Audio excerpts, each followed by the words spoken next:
Hello viewers, তো আমরা চলে আসলাম আজকে ঈদের দিন মুভি দেখতে। ফার্স্ট শো তুফানের। তো বাংলাদেশের মুভি এবং সাকিব খানের একটা ভালো, অনেকদিন পর একটা ভালো মুভি আসছে। তো ট্রেলার দেখে আমার মুভি দেখতে ইচ্ছা করছে, তো চলে আসলাম আমরা কয়েকজন ভাই ব্রাদার মিলে মুভি দেখতে।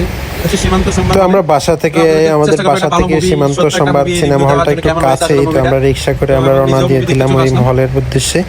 তো আমরা দিন বলে খুব তাড়াতাড়ি চলে আসলাম। তারপর আমরা আমাদের সিনেমার টাইমিং বুকিং ছিল 7টায়, তো আমরা একটু 7টার একটু আগেই আমরা পৌঁছে একটু আমরা কিছু ভিডিও নিলাম। তারপর আমরা চলে গেলাম মুভি দেখার উদ্দেশ্যে। তো ওদিন ঈদের শো ছিল, তো মানুষজন কিছু অনেক ভিড়ই ছিল মোটামুটি।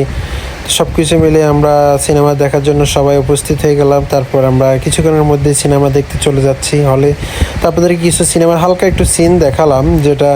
তারপর মুভি দেখা শেষ। তারপর আমরা কিছু বড় ভাইয়ের রিভিউ দিল, ওনাদের কাছে কেমন লাগলো মুভিটা।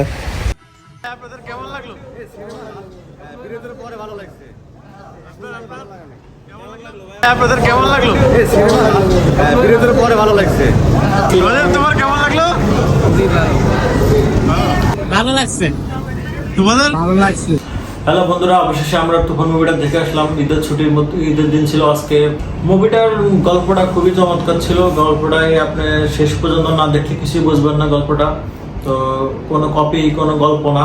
মুভিটা রায়ান রাফি অনেক ভালো একটা মুভি তৈরি করছে। তো এটা আমাদের বাংলাদেশের একটা বেস্ট মুভি বলতে পারা যায়। মুভির বিজিএমটা খুবই চমৎকার ছিল, যেটা তামিল মুভিদের যে বিজিএম থাকে ওই তুলনায় অনেক আমাদের বাংলাদেশের মুভি অনেক ভালো একটা বিজিএম ছিল। তো দেখে আপনারা হতাশ হবেন না, আপনারা দেখতে পারেন। তো এই হচ্ছে আমার রিভিউ।